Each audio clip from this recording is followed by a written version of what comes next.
I'm really excited about today. I'm going to learn a lot. I know you are too.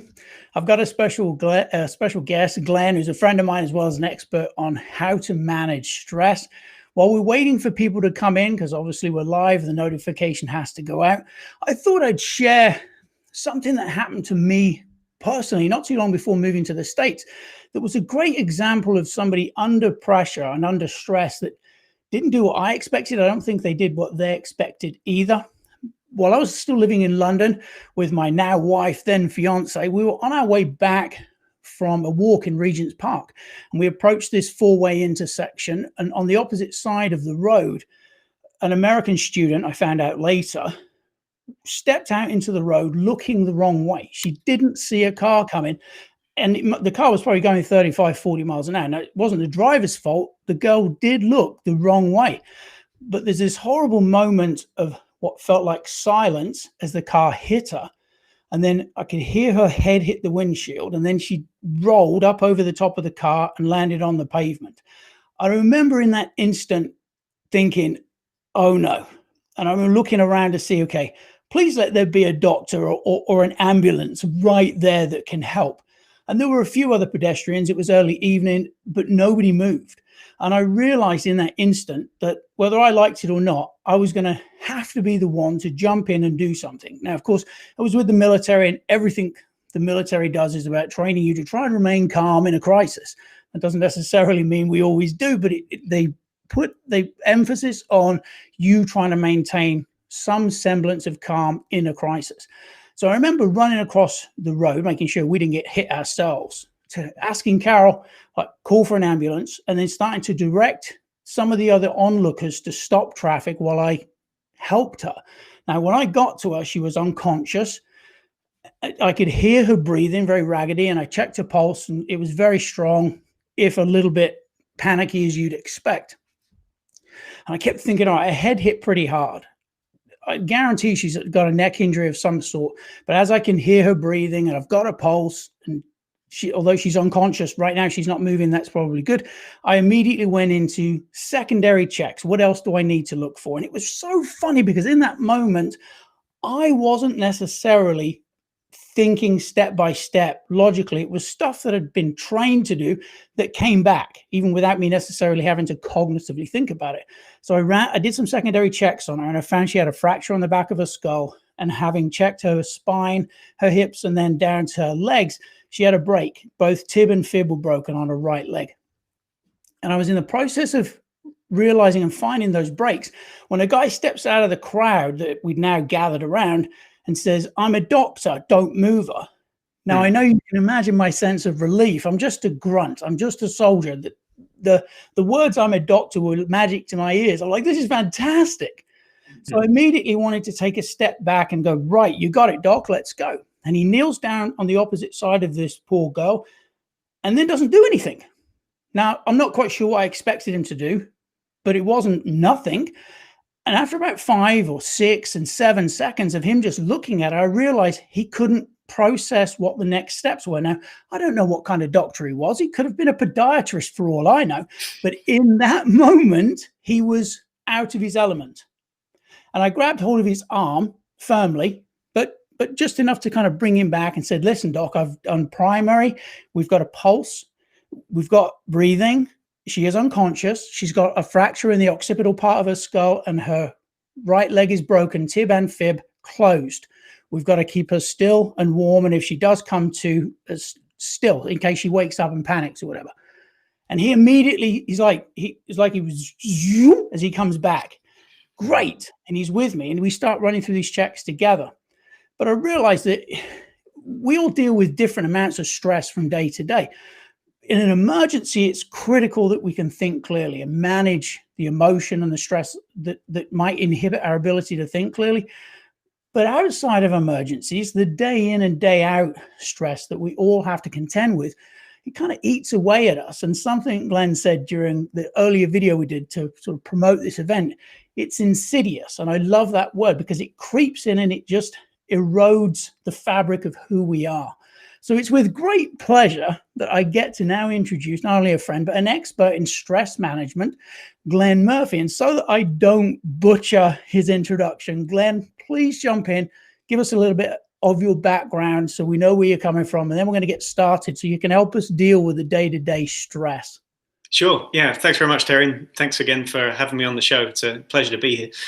Yeah, my background started out in kind of looking at stress from a scientific perspective. I studied genetics, immunology, and the effects of chronic stress on health and disease at university and the graduate level. Then went into kind of science writing, and then went into management and got to experience my own levels of stress dealing with people and emergencies happening there and all that kind of stuff as well. And I had a parallel track in studying the physicality of kind of stress responses and inoculation in a long career in martial arts, and then getting to work in personal protection and safety and situational awareness type training with some very, very generous and knowledgeable groups, including American military groups, including special forces groups, UN security SWAT team, loads of those. Some of these I ended up actually teaching, like training on the specific techniques that I'd learned from a scientific perspective and through my specific line of training. And some of it was an exchange. So I got to kind of see what tactics they use when they're downrange and what tactics they use to stay calm when there's bullets flying and terrible things happening. And then over the years in teaching these classes and workshops, I've worked with, CEOs, I've worked with just parents stressed out because they're trying to juggle 5 kids and 2 jobs at the same time. And I've worked with EMTs and people who work difficult shift type work and then have to kind of deal with the kind of the burnout that comes with that, and having to stay kind of calm and on point when they really don't feel like it and their bodies are depleted. So I've seen a wide range of people across a wide range of disciplines and backgrounds, and kind of coalesced at this point of understanding kind of what the principles are of keeping yourself calm under pressure and setting yourself up so you can inoculate yourself against stress a little bit and thrive in the presence of it. And that's really what we're kind of talking about today. You can't really escape stress, and a lot of people either try and suppress it or avoid it or hide from it, especially now. You can't. It's the flip side of being alive and care about things. In the courses, I like to say, only people who don't experience stress are dead people and psychopaths. Psychopaths are fine. They experience no stress. They'll get up in the morning, kill a dog, eat breakfast, do some, they're absolutely fine with everything they do. They don't care about anything, and therefore they can't experience stress. For the rest of us who shouldn't aspire to be either dead or psychopathic, we need to do something about this tendency to care about things, and the flip side of that coin being that we're probably going to be experience some sort of stress or some sort of fear of loss of that thing that will trigger our bodies in ways that we don't always understand and rarely understand that we can control. That's brilliant. And I really like the comparison between these special forces units who are learning to stay calm downrange under the kind of pressure that most of us can only dream of ever having to contend with, and parenthood, which you wouldn't automatically associate the two. But I think as parents with kids, you're dealing with a day in constant level of small stress, but it never lets up. And then, we lost Cora at one point, and I hate to admit this, for about 15, 20 minutes at the mall one day. And I have never felt such panic in my whole life. And all of these different things you have to deal with as a parent, it eats away at you, and it slowly erodes, and your sleep goes away. So I'm there. And it's funny because before kids, if someone had said, stress, it's going to be like being a soldier, I'd be like, I'm sorry, what? You're having a laugh, aren't you? But now I'm like, no, it's always there. So yeah, I absolutely love that. I think there's always a correlation between the daily stress and some of the stuff that the guys and girls overseas or even in this country are having to deal with, first responders. Sure. When it comes to the stress. So what is it that makes managing stress so important? Well, basically, if you don't manage the stress, you've got one or two choices, really. One is that you can kind of ignore and suppress stress or wait for the triggers to go away, right? Or try and avoid the triggers. But that tends to make you live in a smaller and smaller bubble of comfort until you're not really willing to come up for air and take any risks at all, right? And we're seeing this a little bit now under the pandemic. Some people are overreacting. It's a real problem, and we have to do what's responsible, and we have to keep ourselves and vulnerable people safe. But you're seeing some people going for long walks outdoors when there's people miles around with masks on, right? And you don't need to do that. You need to get the benefits of actually being outside and breathing when you're outside and breathing. Or people who just will not leave their houses no matter what, and that's having kind of a toll on them in different ways, in the lack of social engagement and the lack of exercise and other things as well. So there has to be a balance in the way that you live your life. There has to be like a reality-based risk assessment of what it is you're prepared to do to live your life, and then balance that out. And what happens if you don't do that is that your stress response, it can't really be maintained at a very high level for a long time. It developed as a way of dealing with sharp, fast problems, right? An attacking bear or a tribesman who comes into your camp and tries to poke you with a pointy stick and steal your wife or whatever, right? So these are the things that it developed for. And in those situations, our stress response works much the same way as most other animals do, right? You see a cat or a dog, if it gets startled or afraid, it will jump into action. You'll see those classic signs of the fight or flight response, the sympathetic nervous system kicking in, and they'll become tense in the muscles. Their sense organs fire up, their eyes go very wide, they start listening and whipping their heads around a lot. They'll take on certain postures, preparing for a fight or preparing to run away.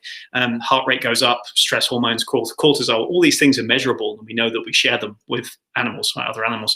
But where a lot of other animals are different is that when the trigger is removed, whether it's like a person trying to kick them or a bear coming into the room or whatever it is, the stressor is removed, and then they kind of lick themselves and they go back to sleep and they're fine. They get over it very, very quickly, unless they're, traumatized time and time and time again or something, right? But for the most part, once the stressor is over, their stress response is powered down. They go into this parasympathetic mode of recovering and redistributing resources and trying to heal from whatever wounds or injuries they might have had during the battle. And then they go back to it. The problem with us humans is that we don't go back into that parasympathetic state very readily. We stay on kind of like a yellow alert for a very long time, and it can be weeks, right? Convinced that the threat might still be there. And the kinds of threats we're facing now are not concrete physical threats like bears and like home invasions, for the most part anyway, depending on where you live in the world. But in the modern developed Western world, most of the threats we're facing are abstract. It's unemployment. It's the fear that you'll get downsized or furloughed at the moment, right? It's the fear that nasty email from your boss connotes something you didn't want. It's the fear that, that argument with your wife could mean, maybe divorce is coming and I'll be on my own and I'm ostracized from the family, right? So we're fearing these potential things. And then the absence of concrete physical stresses that our brains develop to look for, it's coming up with other ones, right? It's a finely tuned threat detection machine. And if you don't give it some threats, it will look for more, and it will do that all day long. And if we can't feel this happening to us and have a way of kind of putting it all in context, the effect is this: your blood pressure stays up.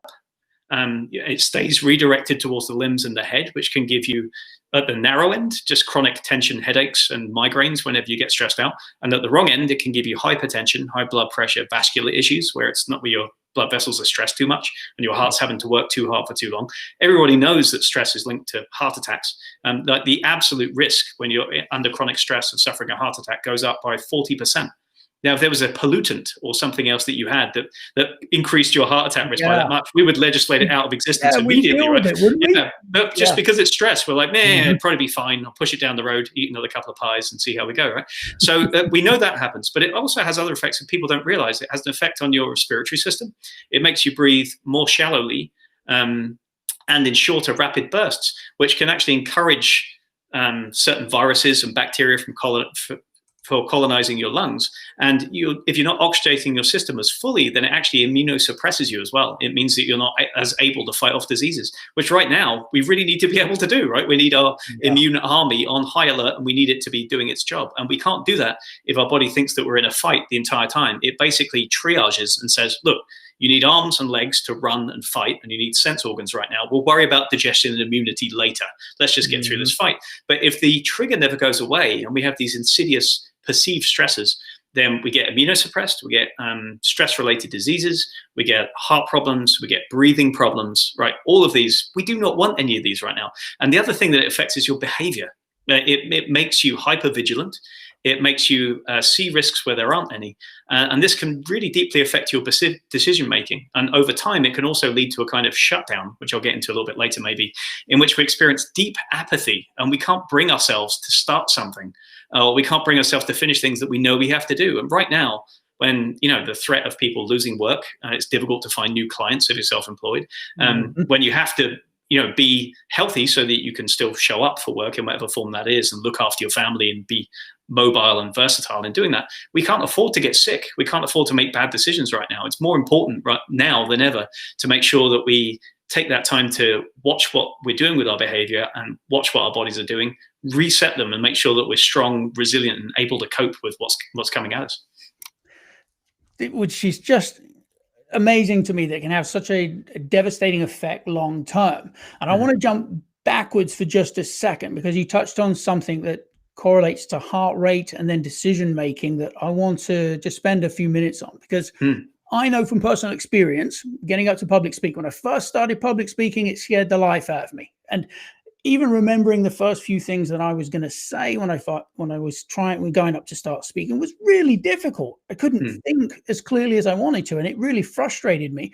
And I found a way to work around it. But I've got clients now, if I go out and I teach DIRT and the personal safety stuff for leadership teams and managers who are very interested in their ability to make decisions under stress. Active shooter situations jump to mind immediately, but things that are going to be impactful in that moment if they don't make the right decision. And that's one end of the spectrum as far as decision making under extreme stress. But I've also got people who are nervous about creating video content and using video as a means to grow their business. As you mentioned, self-employed, getting more clients. Video is where it's at. And of course, I'm pushing them to not only get good in front of a camera and get past those smaller nerves to create video content, but also with the means for them to go live, to do what we're doing right here and talk to a live audience, get interaction, and to be able to facilitate that particular social media tool. So talk to us for a minute about the decision-making process, how it's impacted, and how do we get our cognitive conscious mind back online when we're feeling that type of heightened stress due to something we're dealing with, whether it's personal safety or getting in front of a camera to go live. Yeah, so so essentially, personal safety is the simplest example, in that you have a physical threat and a trigger, right? And typically what will happen in that is, usually you'll look around immediately for support. You'll be like, do I have anybody to back me up here? Where are my boys, right? Or is there a policeman nearby? Is there somebody else that I can engage that will help me in this battle? If we don't find that, and if we don't find that immediately, if we're aware that we're on our own, or the person that we're with or trying to protect is not able to help, then we jump more or less straight into fight or flight response, right? The classic sympathetic nervous system response, right? And when this happens, what happens in the brain is that the brain is kind of in three major functional parts from the perspective of kind of stress processing. You've got the brain stem at the bottom, right, which is basically life support. That's the bit that if it gets damaged, you need help breathing and you need help circulating your blood and excreting and that kind of stuff. Above that, you've got the limbic system, which processes all emotional arousal, fear, excitement, anger, rage, all of those things, right? And then the outside, which is the bit we like to think of as human or ourselves, right? The cortex. Now, the cortex has all the reasoning, all the planning, all the speech, all the decision-making that's slow and deliberate and logical. But when we get into that fight or flight state, the limbic system hijacks the signals. Literally, it turns signals around so that they don't even reach parts of the cortex, which is why you get, when you're really enraged or you're really afraid, you lose the power to speak. If somebody insults you and you want to come back with a pithy comeback, and you're like, yeah, well, you and your face, you can't get anything out here because you lose that power to speak. You can't make a decent plan. So if you haven't been trained beforehand and things kick in automatically, as in your example, they're triaging the lady with the accident, then you won't come up with a logical plan on the spot. It's not going to happen when you're getting redirected that way. And you often make decisions based on moving to comfort, like, let's just remove myself from the situation so I can get back to comfort again, or just kind of wailing in, depending on your tendency and what your experiences are in the past of what's worked, right? So you become aggressive, you become terrified, all of those things. So that's the classic fight, freeze, or flight response, right? But what people fail to realize, and I know you understand, Terry, is that it's a spectrum. This is not the only thing that happens. You have that social engagement that happens beforehand, and then you have a section afterwards, which is like a kind of shutdown and possum mode, which when you go past that, you'll go into this kind of freeze shock, which is like the doctor who arrived at the same scene and then just didn't do anything. He was on. So people don't realize that it's not just that simple fight or flight response. There's zones either side of those. And how we interpret the stress response that's happening is kind of a complex feedback loop that happens between the brain and the body. The body takes in the signals. The body becomes tense. The body breathes. The body circulates blood. Those signals go back to the brain and then tell the brain whether or not we're still okay. If those signals change, like your blood pressure goes up faster, you receive a strike, or something else happens, right? You're suddenly a lot colder or a lot hotter or something, then your brain will upregulate the stress response, more stress hormones, and it drives it in an upward loop. But if your body suddenly does different things, if it relaxes, if you manage to downregulate your breathing, if you manage to clear the tension or redistribute the blood flow in your body, it sends a signal back to your brain saying, let's bring it back down. So if we go back to the example of public speaking, right, it shouldn't be terrifying. I mean, you're not going to die, right? You're standing in front of a bunch of people and you have to speak. Or right now you're standing in front of a television or a video camera or a webcam, and you know there might be thousands of people on the other side. And it's the idea of those people staring at you, which is terrifying. Like, they're not going to do anything. But just having all those eyes on you, when it's a real, arguably it's worse, I think, when you're in person and there's 50 people looking at you. There's no other reason evolutionarily for 50 people to be staring at you like this while you stand still, right? That would make any sense in our evolutionary history, other than you're really in trouble and this tribe is going to kill you, right? Like, so if you're not immediately happy about it, if you're not doing a song and a dance and something that they look happy about, those first few moments of a public speaking event can be terrifying unless you've got training in how to deal with it as you give people, right? So our brains perceive this. Specifically, the amygdala will be like, this looks terrifying. There's a bunch of eyes looking at us. They probably think we're an idiot. We've got nothing to say. And it starts to drive up those same stress response signals. And then there's nothing to tell it any different, unless you've got specific training or self-talk or other things to happen.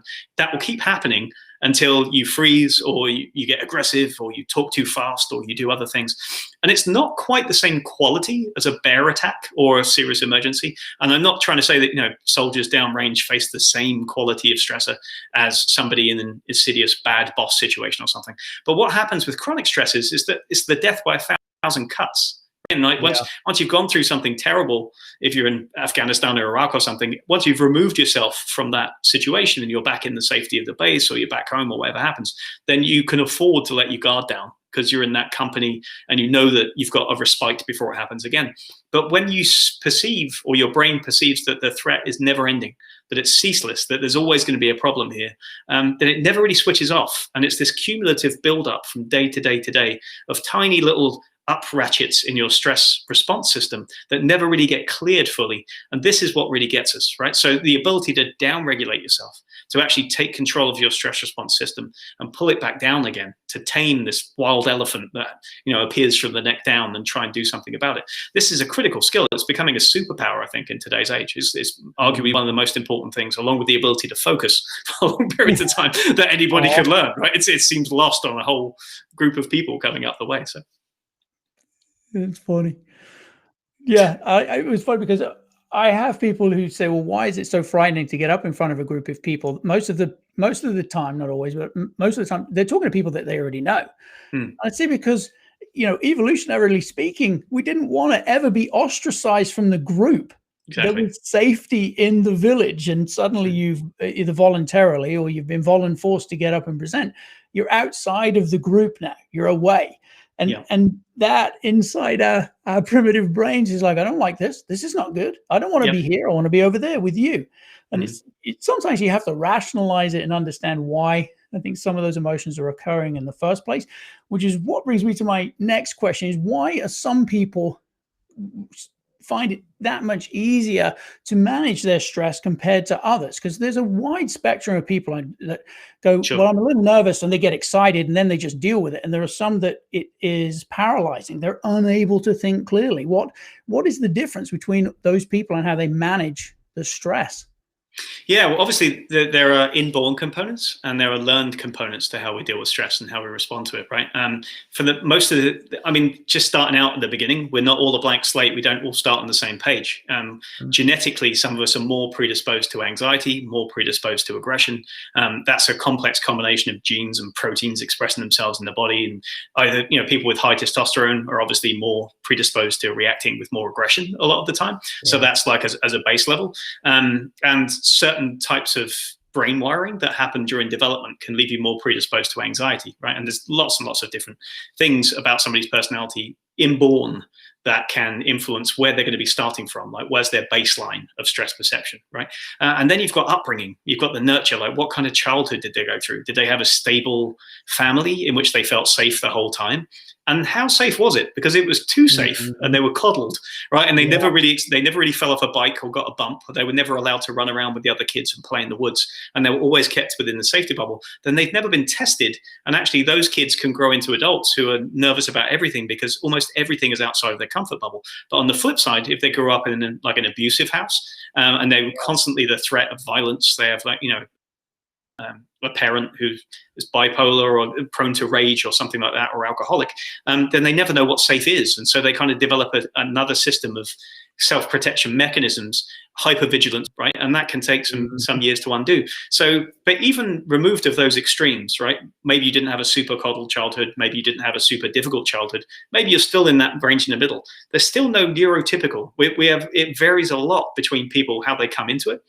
And you're kind of a little bit of a product of your training and experience, some of it accidental, some of it deliberate up to that point, right? So you said about it can be helpful to contextualize it, right? So for you, you got over your fear of public speaking, and now you can stand up in front of it. You might feel the same beginnings, the first snowball of stress building up. You can feel your heart rate going up a little bit. You can feel some tension in your neck or your shoulders, and you can feel those things. And when you feel that, you're like, that's not really fear, that's just excitement. Nobody's going to kill me here. This is not a life or death situation. And your reasoning and but it's not the reasoning on its own that does that. You can't talk yourself out of stress. It's the fact that you've done that, and you've done it in the past, and it worked, and you were right. You didn't die, right? And so what actually happens is not, you don't reason yourself out of stress. You build up a series of memories and experiences in your brain, which then your prefrontal cortex at the front can kind of negotiate with the amygdala. The amygdala's like, I'm pretty sure we need to jack up to red alert. I'm pretty sure this is terrible. Everybody's trying to kill us. And the PFC's like, no, hang on a minute, mate. 1 second. Let's just look at this. Where have we seen this before? Have we done this before? Did we survive it then? And the amygdala's like, yeah, but I didn't enjoy it. It's like, all right, I think we're probably going to be okay. And they kind of negotiate it between them. But that process, critically, people don't understand, is that it relies on this soup of sensory inputs that are coming in from your breathing, from your body, from your posture, from your blood pressure. And it's those signals that both the prefrontal cortex and the amygdala interpret as evidence, like they're having a court battle. And they're like, look, his blood pressure's up. I'm pretty sure he's crapping himself, right? Or, look, he's breathing really fast. I'm pretty sure that we're in danger, right? And the PFC's like, well, maybe he's just excited. I don't know. And they kind of argue this out. So what you need to be able to do is experience those things on purpose in a safe environment, to experience yourself getting stressed in small ways, to become extremely aware of these kind of gauges within your body, to learn how to check your own gauges, and then learn to tweak them, learn to kind of pull them around. So you've become very comfortable with what your gauges feel like, and then you've developed very specific techniques to reinforce your memory so that your PFC can now override your stress response in certain situations, right? But even you, in some situations, if it's novel enough, if it's new enough, right, it will kick in, and you'll go fight or flight, and then you'll have to use quite different techniques to try and bring yourself down, right? So you need a range for different types of situation, right? You need something that can take you from yellow alert down to green alert. Like, I'm feeling a bit nervous. Now I'm feeling completely relaxed and confident. And you also need ones that can take you from red alert down to orange, right? Or from orange down to yellow. So it's very contextual. We start in different places, but a massive aspect of it is trainable. And a lot of people don't appreciate how trainable it is. It's like a skill. Like if we want to train our muscles, we have to flex them, let them go, let them rebuild themselves. Your nervous system is the same. You have to flex it. You have to practice using it. You have to practice peaking and troughing that autonomic nervous system and knowing what that feels like and being comfortable with it. And only then can you really kind of get hold of it and master it. Otherwise, you just become a slave to its peaks and troughs for your entire life. Yeah. And I found that with people as well, when they've exposed themselves to whatever it is that scares them the most enough, as long as they didn't experience something worse than they actually imagined was going to happen, they kind of build up a tolerance and build up this controlling mechanism. And one of the things I often coached for people is, when we get into a situation for public speaking, for example, or getting in front of a camera, when we get into situations and we feel stressed, we tend to ask a lot of questions of ourselves. Why am I here? I hate this. I'm feeling this way. I should never be here. Nobody wants to hear what I have to say. There are these statements and questions that we ask of ourselves.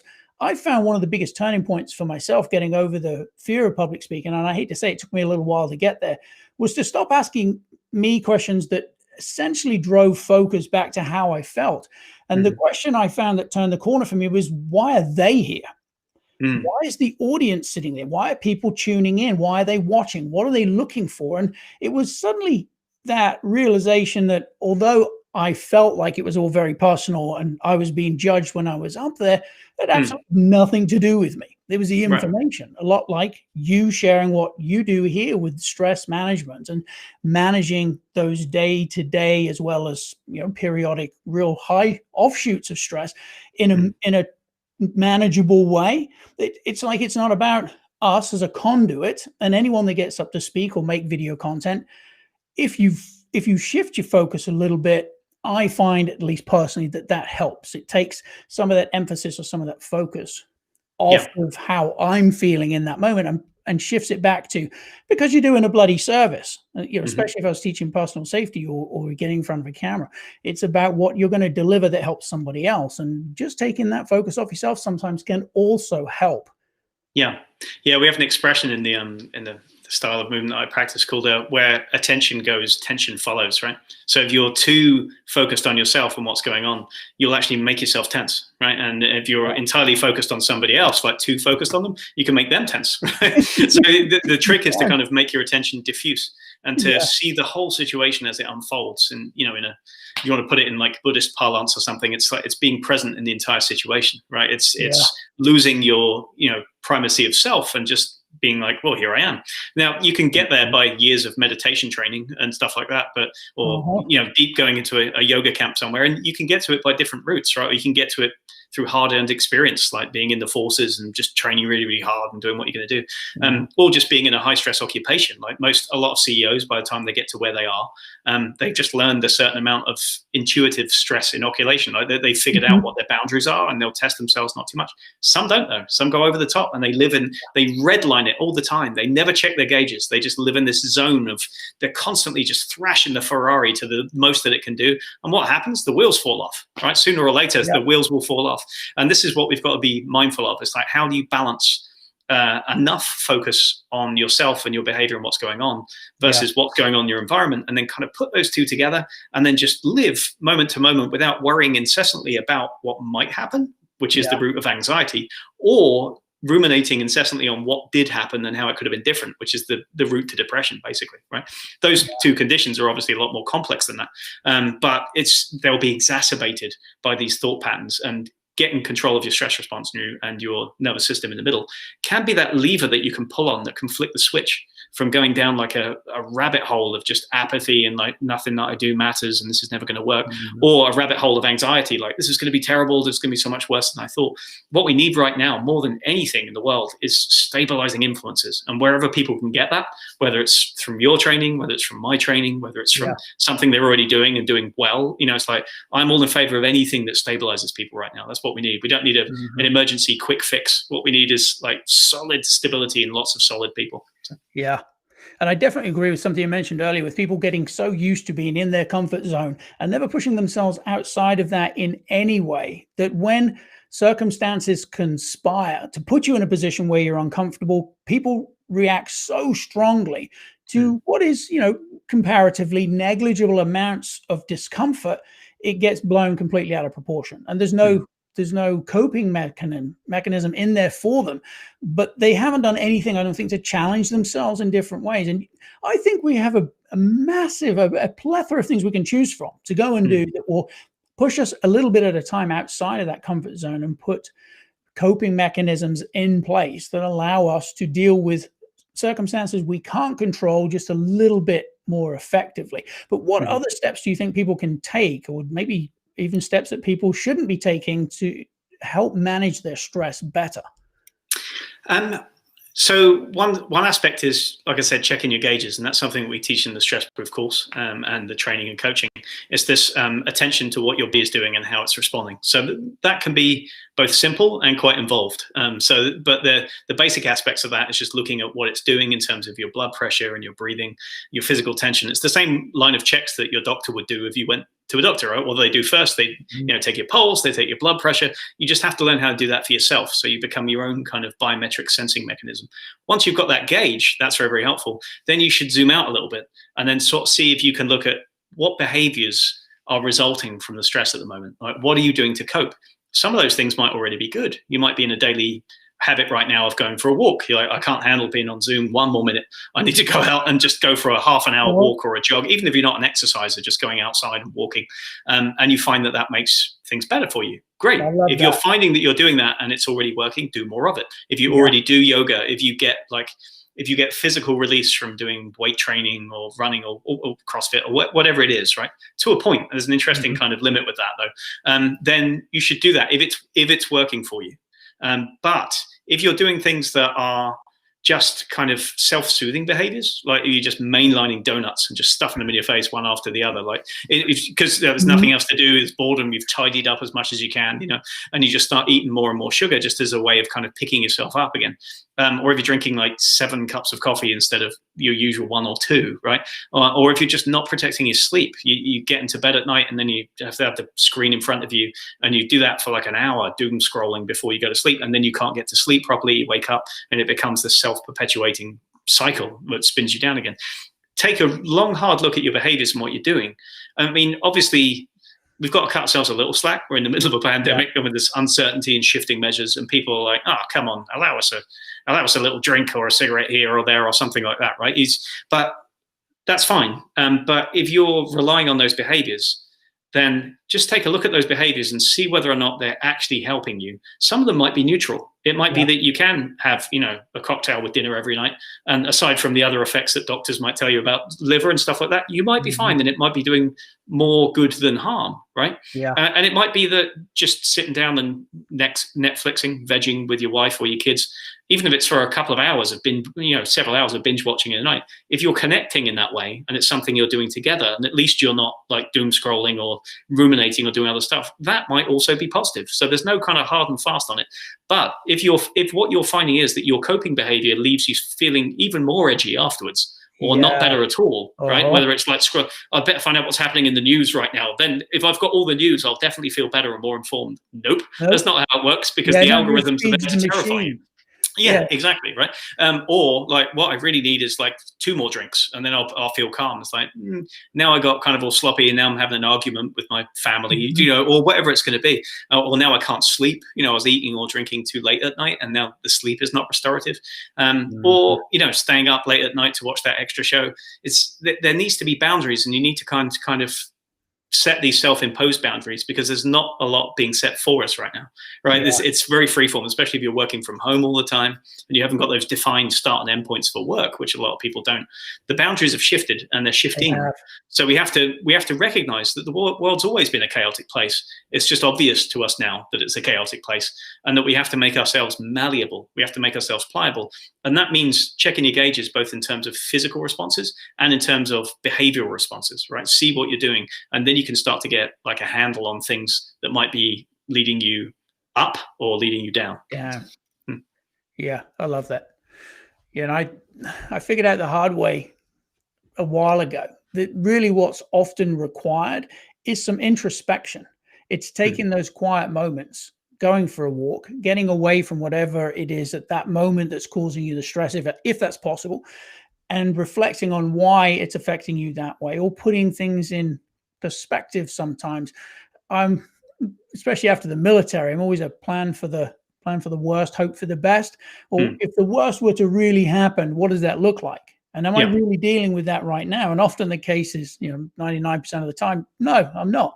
So it helps to gauge it. But I think a lot of people, because it's a little touchy-feely, or it could be construed that way, they're not willing often to look inwards and to take those introspective journeys to figure out where they're going, whether, as you said, it's up or down. Where am I? And taking stock of their current psychological health, knowing that that's a precursor and definitely a contributing factor to worsen health if they don't put it in check. So I love the introspective journey.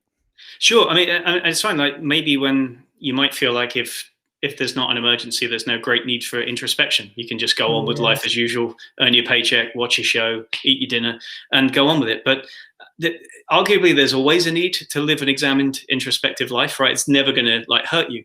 And right now, you really need to, because what's the other option, right? We're suggesting is be introspective, be honest about what you're doing, take a good look at what's driving you right now, and ask, is it working for me, right? Like, what's so woo-woo about that? What's so new agey about that? It's like, is what I'm doing working for me, right? Or am I just doing these crazy results, and then every week I feel worse? It's like, well, then that way madness lies, right? The same results repeated, like without changing definition of madness, right? That kind of stuff. So if the other option is stick your head in the sand, wait, ignore it, right? Wait until after the election, wait until after the pandemic is miraculously cured, right? And just ride it out. And in the meantime, I'll just ride it out, right? How well is that working for you right now? How are you riding it out exactly? You know, it's like, what exactly are you waiting for that's going to snap and make everything good? I'm pretty sure that during the Great Depression, people weren't like, well, we just better sit still and not get a job and figure out what's going on. You know, they buckled down. They were like, I'm going to have to find a job where I can. I'm going to have to try and feed my family, eat a couple of rats if I have to. It's like,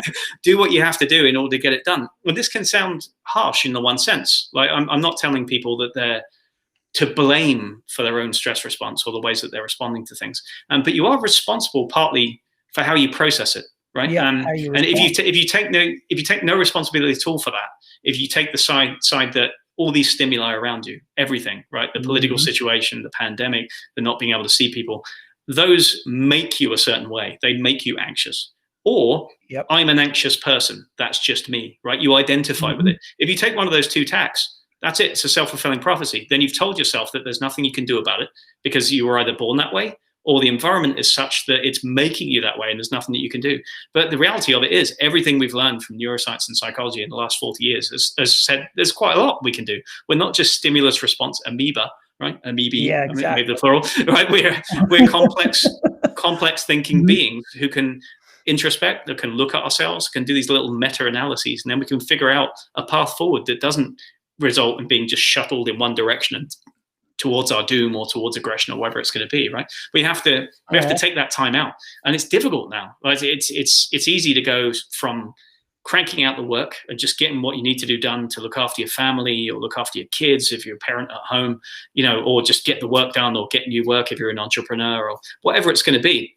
It's easy to go from that to be like, I just did that for 12, 14 hours. I'm exhausted.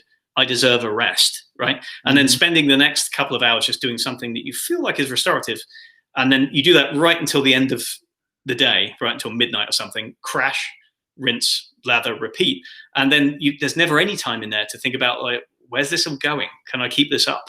Like, what am I doing in between to make sure that I can keep this going? So it's almost like stress hygiene. Like if you just decided not to brush your teeth or scrub your armpits for like a month, what do you think would happen, right? There are going to be repercussions. And it's the same thing here. If you don't take some time to check in with yourself and understand what's happening to your body, like things are going to build up. You're not just going to put on weight. You're going to put on psychological weight. You're going to put on neurological weight, right? And that can be a serious business, and that can take a lot of time to undo. In the same way, if you put on a lot of physical weight, and it takes at least an equal amount of time to drop it most of the time, right? You're not going to drop it in 2 weeks, no matter what they're trying to sell you online, right? And the same thing is true if you build yourself into a state or a routine or a series of habits that are so rigid that if they're broken, then you get anxious and stressed and aggressive, right? Then that's going to take you a while to get out of that. That's going to take you therapy and expensive doctors from New York and all kinds of stuff, right? So why not take the time now to see if we can intervene for ourselves, be our own intervention, right? And make it work that way. I love it. No, that's great. Yeah, because you really do. You have to take those steps preemptively before it reaches critical mass. So I'm interested. We've got a few people in here and we've got the comments open. If you have a question for Glenn, throw it up. And in the meantime, I'll do my best to do a tap dance to keep us entertained if we have any questions come in. But I know you have an entire course on this. So can you tell us a little bit about that?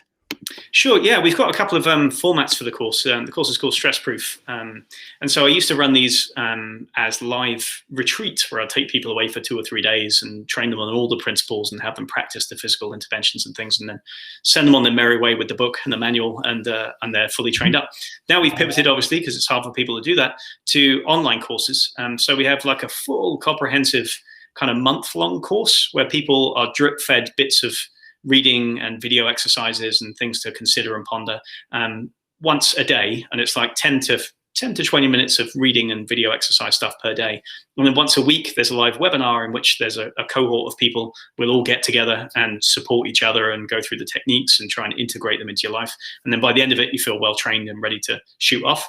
If you're not ready to take the whole hog with that, it's difficult to commit to a month of anything right now. Right? There's like a 5-day course that we've just run out, which kind of gives you a primer on these techniques and gives you some kind of rough and ready daily resets that you can do that can at least help you turn around that stepwise building of chronic stress. And so in 5 days, 5 lessons, for around about $100, you can get the tools that you need to start to leverage that for yourself. And then if you want to do more training later on, you can, or if not, at least you've got kind of an emergency self CPR kit that stops you from getting to the worst elements of redlining and top level stress. That's awesome. Well, I'm going to put the link in to that because I think we've got a code for those that have shown up for this live today. But I think 15 to 20 minutes each day, even if they just started with the emergency CPR kit, so to speak, at this point, is a brilliant place to start, because it's okay to be introspective as long as you do something constructive with that time, rather than perhaps just exacerbating the issues that you've already focused on.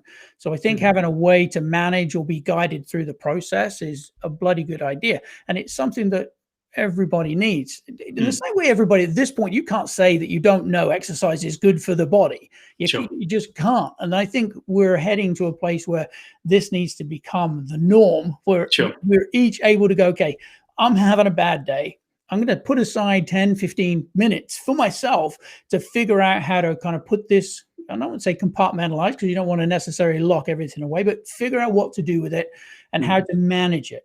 And I think a course like that, even if it's not the full Monty, although I can't see why they wouldn't start perhaps with the smaller and go to the larger, the mental health, and with all of the impact that that has on us physically as well as emotionally, it's a huge component of our healthy lives, not just exercising for an hour. So I think people should take the time for themselves to figure this out, because all the stresses that we're dealing with, they're not going anywhere.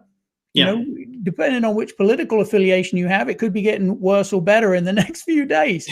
Or even not. Even if your guy gets in, there's no, we still don't know what's going to happen the next 3 months. There's still be things going around, right? So it's, it's no matter which side of this you fall on, there's just going to be a lot of raised blood pressure and a lot of temper tantrums and a lot of threat assessment going on over the next couple of months, right? So we need to be ready for that. Like, we can either act like it's creeping up on us and it's a surprise, but if you've been living in a cave for the last 4 years, if any of that is a surprise, if we think everything's going to be solved tomorrow, then it might be a little bit naive. We might want to think about, we want hope, but we also want the realism of being like, okay, what's the worst case scenario? That's probably not going to happen. What's the best case scenario? It's probably going to be somewhere in the middle, because that's how life works, right? And let's see if we can kind of work around that. Find that happy middle ground. I never thought I'd be saying let's find it.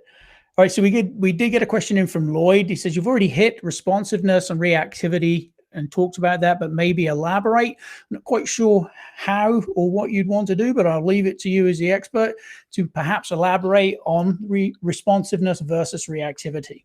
Yeah, so reactivity happens anyway, right? Reactivity is akin to a reflex, right? You can have a physical reflex where somebody bashes the tendon underneath your knee and your knee goes off. You have a grasp reflex. If you're falling, then your hands reach out to grasp for things, like a monkey trying not to fall out of a tree, right? So there's the really simple kind of spine and back reflexes, but we also have kind of ingrained behavioral reflexes that, again, some of which we're born with, flinch responses, for example, that will happen when we're under stress, and they'll be very obvious when they're quick, right? So I think we mentioned it in the preamble to this one in the first thing. Somebody fires a shotgun, into the ceiling 20 feet away from you suddenly, and you didn't see them coming. Everybody in the room will do this. Right? I actually once did a training course on hostage survival with a couple of Navy SEALs, a couple of Coast Guard, a couple of American Marines, and they did that very thing. They kicked the door in behind us, and 2 guys with ski masks shot a gun into the soil, and everybody did this, right? And then after about a second and a half, the Navy SEAls hit the deck and started slithering, and I went, they look like they know what they're doing, so I'm going to follow them. And this one civilian doctor that was in the group, sat bolt upright and said, "This is outrageous. What's the meaning of this?" So he would have been the first one to die, but that's not the moral of the story. The moral of the story is that their trained reactions, their trained reactions kicked in at that point, right? Yeah. But all of our reactions initially were like this, and then the training turned into something else, an actual response. And the doctor's response was just outrage, right? Like, how dare you like do this? I think so. Reactivity is something we've got anyway, and it's also something that's just built by memory. It's conditioned learning, as they say in behavioral psychology, right? But there's also an aspect in which we can choose, or we can train ability to choose when we're in those situations, right? Staying open to multiple possible avenues of response, not just the one reaction, right? So learning to deal with your stress response, learning how your stress response kicks you into zones in which it's easier or more difficult to respond kind of proportionately to what's going on is really critically important, because if you don't practice that before the thing actually happens, then all you're left with is reactivity. And depending on experience in the past, and depending on whether or not that worked or whether it was good experience or bad, your reaction might be extremely unhelpful, or it might be helpful. Like if you see a car barreling towards you, the freeze response is not very helpful, right? Just like the rabbit in the headlights will get you run over. If your response is, if you grew up, I don't know, in Thailand, and you're used to like trying to cross the street in Bangkok, right? Probably you're very finely attuned to tuk-tuks and motorcycles and things just buzzing at all angles. You'll never get run over if you grow up in Thailand, because your innate response is to jump out of the way of everything, right? So it depends, kind of. So there's aspects that are trainable of both of those and innate, but the responsiveness just has this additional component of being in a mental place that allows the possibility of choice, whereas reactivity, it's not. It's kind of ingrained. It's there already. I think Lloyd, I happen to know Lloyd, he's a highly trained mental health professional as well. So he's teasing this out for everybody else, so he wants them to understand it as well. But I'm sure he can comment on this as well. So. That's awesome. Well, dude, I think you have given us a whole lot of things to think about and consider, which is super helpful given the times that we're all living in, and given that most of us have tried to just ignore a lot of the stress that we're feeling every single day. So I really appreciate you coming on to share your expertise with us. Yeah. Where is the best place for people to get in touch with you should they want to? The best place is just go to stressproof.net. So stressproof, all one word, .net, not .com, because somebody stole that URL, unfortunately, so we couldn't get that one back. Stressproof.net, and there it will have more information on the basic 5-day primer course, how you can get in touch with us for coaching, or if you have an organization or a business and you want us to deliver this to teams, we've done that before with lots of different companies, and then you can contact us on there and we can let you know what the options are from that point forwards. We're also on social media. We've just got a Facebook account finally, so you can search for Stress Proof on Facebook, and we share kind of some free exercises and things that you can try out at home on there, and some little snippets of information, articles, podcasts, things like that as well. So they're all good spots to do it. But yeah. Awesome. Great. Well, thank you, mate. You've shared a treasure trove of information that's going to be super helpful. So thank you for taking time. Thanks for joining me. Thanks to everyone that tuned in for this live. We were live on Facebook, YouTube, and LinkedIn simultaneously. I think we did okay as far as the tech was concerned, which is always a miracle. Nothing broken. Thank you everyone who joined. Glenn, thank you, mate. I really appreciate it. Great information. Stay safe, buddy. Cool. Appreciate it. Thanks, Terry. Cheers.